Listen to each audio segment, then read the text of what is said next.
using the Chloe Collection hair extensions, 18-inch thin weft. I'm mixing color 1 and color 1B because her natural hair is actually in between the two. So this is a trick I do. So what I'm doing is before I start installing the extensions, I'm just using thinning shears to kind of blend out her ends because she has a bit of a blunt cut, and a blunt cut will just simply never blend into extensions. So doing this really helps the blending. So I'm just putting in my beads. I kind of go into this like very deep U shape because I want to get as low as possible to kind of help hide those bottom layers of her hair. After installing the beads, I go in with the extensions, and like I said, I'm mixing the two colors, and I also cut the corner of the thin weft in half just so it's a little bit less bulky and more seamless near the front of her hair. So I just start sewing the wefts on. I usually just kind of sew each weft either one at a time or two wefts at a time, and like I said, I'm sewing one of the wefts underneath to help hide the hair. I really just make sure my stitches are really neat. I go really quickly. I don't use extra clips. I have my little techniques to do that. So once I'm done that bottom row, I'm going to do the same thing at the top. As you can see, her ends are blonde still. So we decided just to cut off the ends of her hair that has the blonde, because her hair, even if I colored it black, would eventually fade out back into the blonde. So it was just an easier decision for us to just trim off the last little bit of the blonde on her tips. So that's kind of what I'm going in here with the thinning shears with.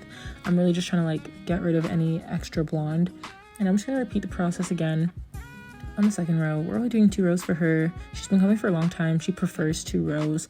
So if a client like knows what they want, I just give them what they want. So I install the beads, and before sewing the weft, especially on the top row, I like to like double check my placement before I sew it on. So here I like let down the top part of her hair, and I first check the placement at the front because I like to come really forward.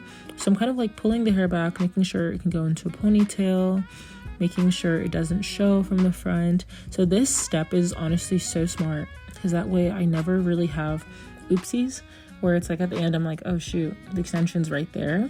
It's always well hidden. And then I also check in the back where her whirl is, and I kind of felt like that side of the bead was a little close to her whirl because hers was like off center, and it was also the direction it moved, like it was gonna just kind of show the extension a little bit. So I decided just to remove a few of the beads in that area and just go a little bit lower. So now the install is a little bit like off balance, but I still chose to do that intentionally because I really just do not want the extensions to show. So it's just a slight adjustment that's going to ensure that the extensions will not show.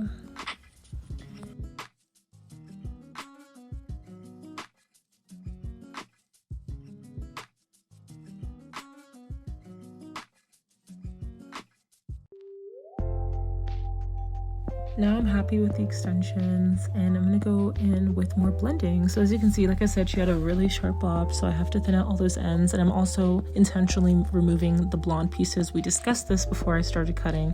She was okay with me just cutting it off because she was over the blonde. So I'm just kind of really going in on the ends, pulling the hair in every which way direction, really trying to create a lot of texture to blend it out. I could not go higher with the extensions just because honestly it would show, and I refuse for my extensions to show. So I just would rather do it like this. So after I thin out her hair and create like that texture, then I go into the extensions and start cutting layers in. And honestly, I spent like a good 10 minutes just kind of like moving the hair in different directions, playing around with it. I do the cutting when it's unstyled, just because if it blends unstyled, then it's gonna for sure blend styled. So that's kind of my approach to blending, because that like guarantees me a really good look, because sometimes the hair is gonna be unstyled. You know, I don't want the client to feel like, oh my gosh, if I forget to style it, it's gonna look crazy.